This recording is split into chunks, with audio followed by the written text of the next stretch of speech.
Bonjour, chers amis. Voilà, vous savez bien que actuellement, il y a beaucoup de personnes qui sont en train de travailler, vraiment de travailler pour que la situation sanitaire dans le monde revienne à la normale et aussi pour que nous puissions continuer de vivre en ayant l'essentiel. À toutes ces personnes, je tire le chapeau. Mais en fait, ce n'est pas ça mon propos de ce matin. Vous savez bien qu'on est jeudi saint, donc l'institution de l'Eucharistie et aussi l'institution du sacrement de l'ordre. Vous faites bien de souhaiter bonne fête à tous les prêtres. Mais la lettre aux Hébreux nous dit qu'avec Jésus, on n'a plus besoin de prêtres. Le sacerdoce, en tout cas ancien, est supprimé. Jésus est le seul grand prêtre,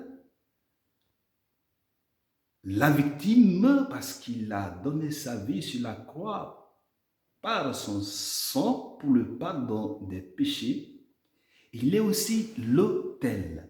Donc, fini les sacrifices, fini le sacerdoce. Oui. Mais attention, en fait, là commence un nouveau sacerdoce.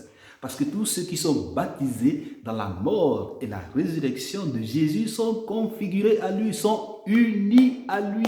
Donc, participent aussi à son sacerdoce. Ils sont aussi prêtres, tous les baptisés. Ne dit-on pas que tout baptisé est prêtre, prophète et roi? Et quand nous chantons peuple de prêtres, peuple de rois, assemble des saints, etc.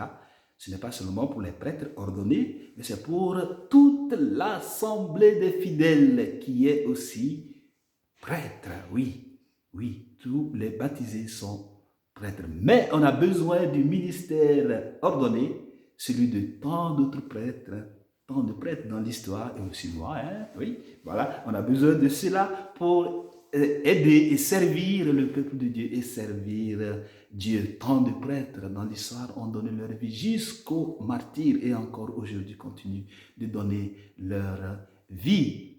À tous ces prêtres d'hier, d'aujourd'hui et de demain, je tire aussi le chapeau. Et prions que le Seigneur donne de nombreux prêtres, de nombreux saints prêtres à son Église. Bonne fête à vous tous.